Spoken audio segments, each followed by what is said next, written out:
সুদানে চলমান গৃহযুদ্ধ দেশটির নারী ও শিশুদের জন্য চরম মানবিক বিপর্যয় ডেকে এনেছে। বিশেষ করে আধাসামরিক বাহিনী র্যাপিড সাপোর্ট ফোর্সেসের বিরুদ্ধে যৌন সহিংসতাকে যুদ্ধের কৌশল বা অস্ত্র হিসেবে ব্যবহার করছে।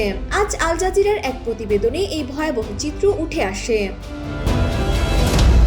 2023 সালের এপ্রিলে যুদ্ধ শুরুর পর থেকে আরএফএস যোদ্ধারা ঘরবাড়ি ও আশ্রয়কেন্দ্রে ঢুকে পরিকল্পিতভাবে ধর্ষণ, যৌন দাসত্ব ও মানব পাচার চালাচ্ছে। মানবাধিকার সংস্থাগুলোর দাবি, নির্দিষ্ট জনগোষ্ঠীকে আতঙ্কিত করা এবং তাদের ভিটেমাটি থেকে উচ্ছেদ করতেই এই বর্বরতা চালানো হয়েছে। এমনকি 2 বছরের শিশু এই পাশবিকতা থেকে রেহাই পাচ্ছে না। ভুক্তভোগীদের একজন জানান, গেজিরা থেকে পালানোর পথে আরএফএস এর সদস্যরা তাকে অপহরণ করে একটি পরিত্যক্ত ঘরে নিয়ে ধর্ষণ করে। একইভাবে এলফাসের শহরে চোখের সামনে চাচাকে হত্যার পর সংঘবদ্ধ ধর্ষণের শিকার হন শিক্ষার্থী কুলসুম। দৃঢ় বন্ধনের আস্থায় শক্তিশালী স্টিলের আরেকটি নাম জেডএসআরএম।